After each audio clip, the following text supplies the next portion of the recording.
Le président Al-Assad affirme au journal Tishrin le plus important de la guerre d'octobre est le triomphe de la volonté et de l'esprit arabe sur la peur et les illusions, alors que la grande victoire d'aujourd'hui est l'élimination du terrorisme.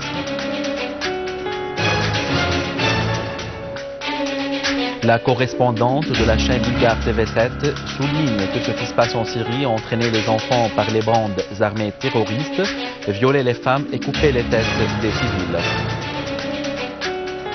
Des unités de l'armée arabe syrienne rétablissent la sécurité dans le village Al-Metras, dans la banlieue de Tartous, et éliminent un grand nombre de terroristes dans la banlieue de Damas et Adra.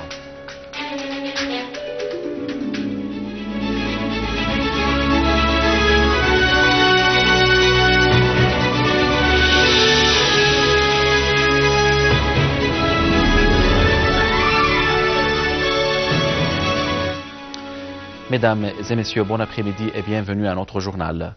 Le président Bachar al-Assad a affirmé que la victoire réalisée dans la guerre de libération d'octobre est la plus importante grâce au triomphe de la volonté et de l'esprit arabe sur la crainte et les illusions qui se trouvaient dans l'esprit des Arabes à l'étape qui suivait la guerre de 1967.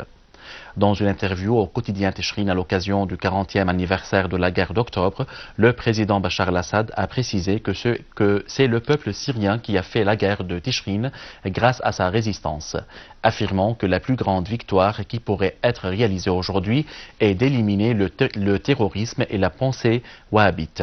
En réponse au changement du paysage sur le plan intérieur et extérieur, le président Al-Assad a affirmé que beaucoup de choses ont changé au cours des 40 dernières années avec le changement de génération et des circonstances. Mais on peut dire qu'avant 40 ans, les pays arabes étaient unifiés dans tous les secteurs culturels, idéologiques, moraux, politiques et militaires contre un seul ennemi, l'ennemi sioniste. Aujourd'hui, les pays arabes sont unifiés, mais contre la Syrie. Le président Al-Assad a conclu que la guerre menée par la Syrie n'est pas une guerre menée par des militaires, mais une guerre menée par tout citoyen syrien, chacun de son poste, afin d'exprimer l'essence de la guerre d'octobre qui incarne la détermination du peuple et la volonté de la victoire de l'armée.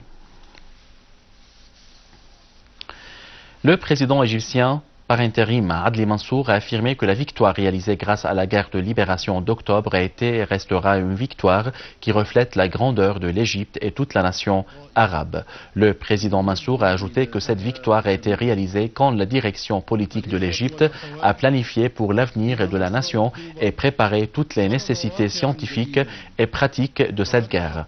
Tous les Égyptiens étaient solidaires et partenaires égaux dans leurs droits et leurs devoirs au sein de la nation. Voilà le sens du 40e anniversaire de la guerre de libération d'octobre qui coïncide avec l'élaboration d'une nouvelle constitution pour tous les Égyptiens, les unifier face au terrorisme et à la haine sectaire et pour une Égypte saine et libre.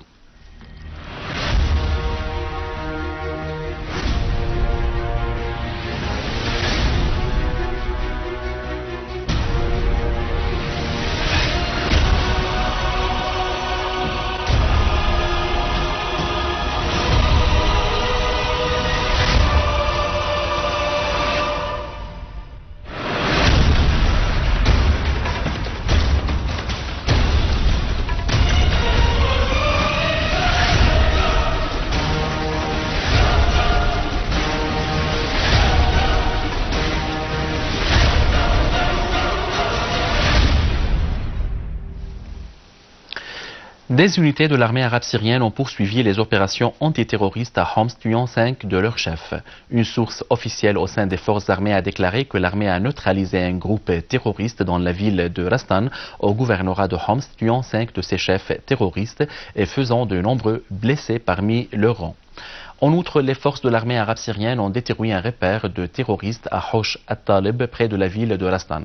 Cette cache a été utilisée à plusieurs reprises par les terroristes en tant que tremplin pour mener des agressions contre les villages voisins de Kfernan et Jabourin. La même source a souligné que les gangs terroristes armés ont lancé un certain nombre de roquettes causant des dommages matériels limités contre plusieurs quartiers dans la ville de Homs, tels la Routa, la direction de la santé à Homs et à proximité d'une école dans le Deblan. Dans le village d'Al-Metras, jouxtant la zone de Tal Kalach et les villages périphériques dans la banlieue de Homs, des unités de l'armée ont visé des repères des terroristes, liquidant nombre d'eux et blessant d'autres. Une source responsable au gouvernorat a indiqué que 43 terroristes recherchés se sont rendus avec leurs armes aux services compétents pour régulariser leur situation. La source a ajouté que les services compétents poursuivent leurs opérations militaires pour purifier le village et son alentour des terroristes. Je suis né en 2000. L'enfant Shaban Abdallah Hamida de la ville d'Alep a raconté les détails de son recrutement dans la bande du soi-disant Ahfad al-Rasoul par son oncle Yahya Aziz pour commettre des crimes terroristes. Mon oncle Aziz m'a demandé de rejoindre le groupe auquel il appartient et qui est appelé Samihni Ababa, issu du soi-disant Ahfad al-Rasoul. Il m'a offert une somme d'argent mieux que je reçois de mon travail. Il m'a dit qu'il allait m'acheter un pistolet pour se vanter devant mes amis. J'ai rejoint le groupe et je suis resté pendant environ 3 mois. J'ai acheté un pistolet de petit calibre. Il m'a entraîné pour être un franc-tireur. Il a fixé cette arme sur les branches des arbres parce que je ne suis pas capable de la porter. À l'issue de l'entraînement, il m'a placé sur le toit du bâtiment face au pont d'Al-Sha'ar à Alep. Il m'a demandé de tirer sur des civils, des militaires et tout véhicule civil ou militaire. J'ai pris ma place sur le toit de 7 heures du matin jusqu'à 4 heures après-midi et puis le surnommé Chiro prenait ma place à partir de 16 heures après-midi à 7 heures du soir jusqu'à l'arrivée de mon oncle. J'ai tiré sur des militaires qui montaient à partir du côté ouest du pont, sur des civils qui sortaient du four et des chauffeurs des voitures. J'ai tué environ 10 soldats, 13 civils et 9 militaires. Ma mission a pris fin après que le sniper Chiro, par jalousie, a informé mon père que je travaillais avec mon oncle Aziz. J'ai fui avec mon oncle vers la ville de Hama pour ne pas continuer le travail avec ce groupe armé. Après notre arrivée à Hama, nous avons reçu des aides du Croissant Rouge syrien pendant 3 mois. Puis, nous avons déménagé à Tartous et nous sommes restés chez une personne qui s'appelle Jaber et qui possède une ferme. Ensuite, nous avons loué une maison dans la région de Ain Harith à 8000 livres syriens. Maintenant, je suis capable de tuer n'importe quelle personne parce que je m'y suis habitué. Je ne ressens plus rien à ceux que je les tue. Et je disais Bismillah 3 fois avant de tuer la personne. La chaîne bulgare TV7 avait envoyé en Syrie sa correspondante Diljana Le Gatinjeva et le photographier Nicolas Komnov. Diljana Le Jateviana a retourné pour révéler la vérité absente de ces chaînes tendancieuses. La correspondante bulgare a raconté les détails de la visite en examinant un grand nombre d'incidents et a dit que ce qui se passe en Syrie, c'est la formation des groupes terroristes armés aux enfants de violer les femmes, de couper les têtes des civils en grand nombre. La journaliste bulgare avait entamé une tournée à Maloula, banlieue de Damas, et transmis l'image de cette cité où sont retranchés nombre de snipers du front Nusra appartenant à Al-Qaïda qui avaient attaqué les églises et les monastères historiques, tout en indiquant que ces snipers les avaient attaqués, mais l'armée arabe syrienne les ont repoussés. Dans sa tournée dans le Routa à Damas, la journaliste bulgare a indiqué que plus de 700 000 personnes qui essayaient de fuir la région ont été tuées par les extrémistes, ajoutant qu'elle avait mené une interview avec l'un des commandants du front Nusra Bilal Dokmak, surnommé Sheikh Hashamal, qui a prétendu qu'ils sont venus pour défendre l'islam en Syrie, révélant que le soutien et le financement viennent à partir de l'Arabie Saoudite, du Qatar et des pays de l'Union européenne. La correspondante bulgare a conclu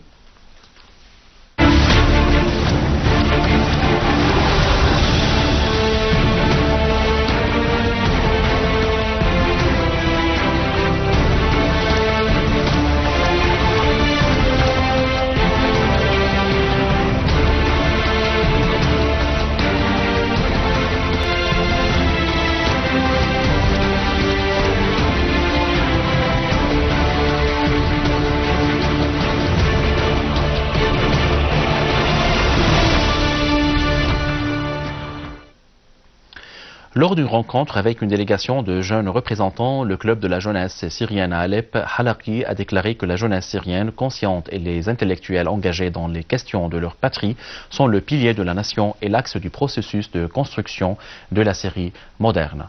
Halaqi a également souligné que la jeunesse syrienne, grâce à leur esprit ouvert et lumineux, fait face à l'idéologie qu'apportent les takfiristes venant de l'extérieur. De plus, M. Al-Halaqi a indiqué le rôle de la société civile dans la mobilisation des énergies de citoyens, le renoncement à la violence ainsi que l'appel à l'amour et à la tolérance. M. Al-Halaqi a en outre affirmé la préoccupation du gouvernement dans toutes les provinces, surtout celle d'Alep, pour rétablir la stabilité, subvenir aux besoins nécessaires et traduire en justice les négligents. La délégation a expliqué la réalité des tâches humanitaires qu'effectue la jeunesse syrienne au niveau de la province d'Alep et leur essai de stimuler l'économie. La ministre des Affaires sociales, Kinda Ashamat, a affirmé que celui qui possède une armée comme l'armée arabe syrienne ne connaîtra pas la défaite, soulignant que cette armée avait réalisé la victoire d'octobre sur l'ennemi israélien et vaincu les forces du mal. Lors d'un hommage aux 120 officiers et sous-officiers de l'armée arabe syrienne organisé dans la faculté de la défense aérienne à l'occasion de l'anniversaire de la guerre octobre, Mme Ashamat a souligné les victoires successives de l'armée arabe syrienne qui triomphe actuellement des forces du terrorisme takfiriste. De son côté, Talal Al-Barazi, gouverneur de Homs, a affirmé l'importance de la rencontre avec les commandants officiers et sous-officiers qui se trouvent partout en Syrie. À la fin de ce journal, je vous rappelle ses principaux titres. Le président Al-Assad affirme au journal de Chine le plus important de la guerre d'octobre est le triomphe de la volonté et de l'esprit arabe sur la peur et les illusions, alors que la grande victoire d'aujourd'hui est l'élimination du terrorisme.